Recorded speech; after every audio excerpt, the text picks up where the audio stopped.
Today we are going to learn print operator in KQL. This is a very simple operator which is used to print the scalar values. Now to look at, let's start writing the query, and the way it starts is we start print and we start the column name, right, which we want to print, and basically we can start something like testing as a string and put a semicolon, and again this is optional, and once we do that, let us run the query. And once we run the query, in the result we should see the output variable here, right? And just to give it an elaborated and live example, what you do is you take a data set called SigninLogs and take a count of the SigninLog. So it says SigninLogs and count, and obviously because the time range is set to 24 hours, it will calculate for 24 hours. Now let us try to print a SigninLogs count, and you can see if I copy that from the top and try to print it, you can see there's an error, right? And as I mentioned earlier, the input has to be a scalar value. So what we would do is we will try to convert the value or our input to scalar, and as you see the error is gone, and this time we are going to print this value. And what we could do is we can also mix and match something else with the SignInCount. So we would let output equal to, and let's say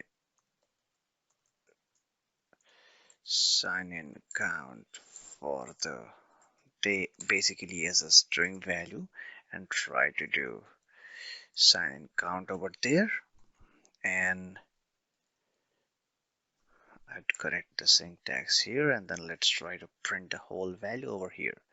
And I'm going to run the query once again, and once we run this, all right, and you can see it can be like also concatenated as a string. Now let's say if we want to print multiple outputs in a place, so what I would do is let us try to tweak the query where time generated, so I would say where you take count for different days, time generated ago 24 hours, and then take the count. And I'd say, and let us try to copy the same query and then go a little further. We would go for 48 hours so that we get the count for last 48 hours, and also let us go a little further to get it for 72 hours, and we get the time for 72 hours. Now let us try to write the way in a different output manner. So I'd say output for 24, SignInCount 24. So, and again replicate the same thing twice just to make sure that we do it for 48 days and 74 hours. So I'd say 48, and again in the output 72 as well.